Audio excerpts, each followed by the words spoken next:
Today, let's begin by asking a simple question, one we often overlook.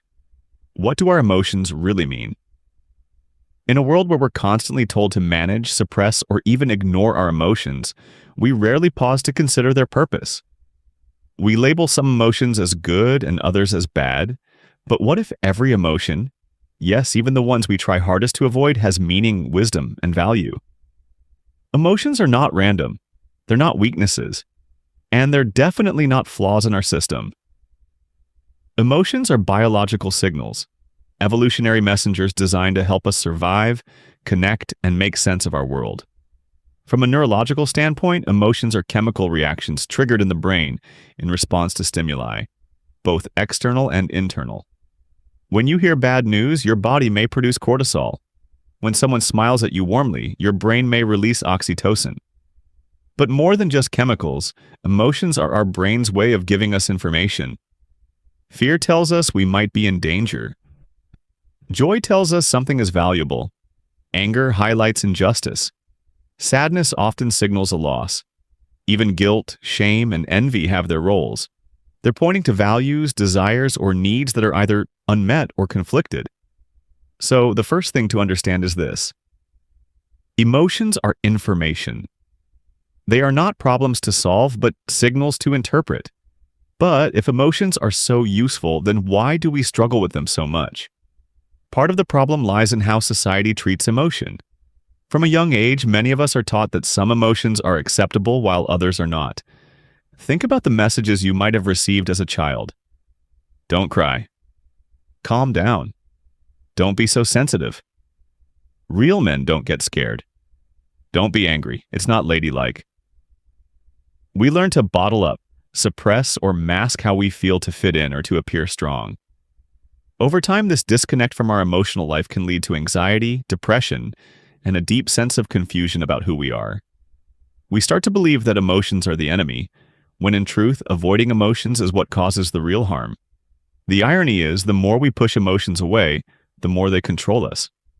But when we learn to listen, to really listen, to what our emotions are trying to say, we unlock a powerful source of clarity and connection. Let's talk for a moment about the emotions we usually try to avoid, what we call negative emotions. Take anger, for example. Anger is often seen as destructive, and yes, unchecked anger can be harmful. But at its core, anger is an alarm. It's telling us, something is not right here. Maybe it's a violation of your boundaries. Maybe it's witnessing injustice. Anger, when channeled constructively, is what fuels advocacy, progress, and protection. Now consider sadness. Sadness shows up in the wake of loss, whether it's the loss of a person, a relationship, a dream, or even a version of ourselves. It's not weakness. It's a recognition that something mattered, that we cared. And caring is never a weakness. And fear. Fear is one of the most ancient and primal emotions we have. Without fear, we wouldn't survive. It heightens our awareness, prepares us for action, and keeps us safe. The problem isn't fear, it's when fear controls us rather than us understanding and working with it. So what we call negative emotions are often just difficult ones, but they are meaningful and they're asking us to pay attention. Now let's flip the coin. What about joy? Gratitude? Love? Excitement?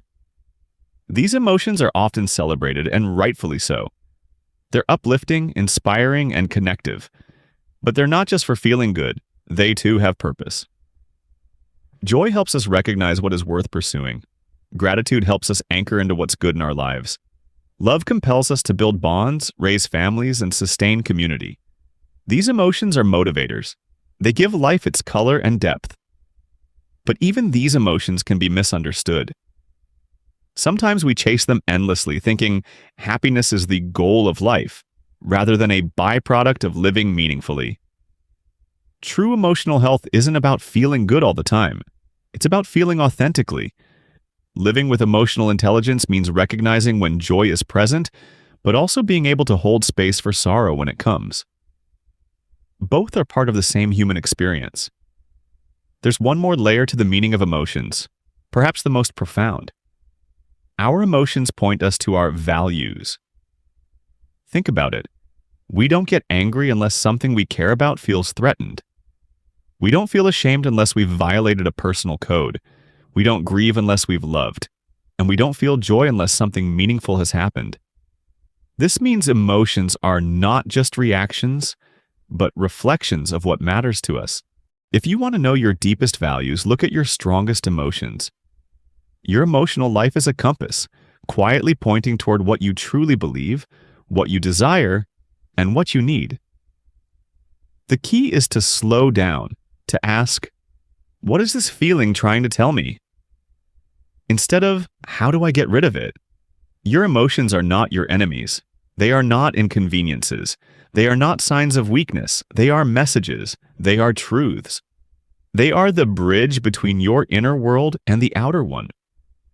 When we learn to listen to our emotions, to name them, to understand them, to honor them, we begin to live more honestly, more deeply, and more courageously.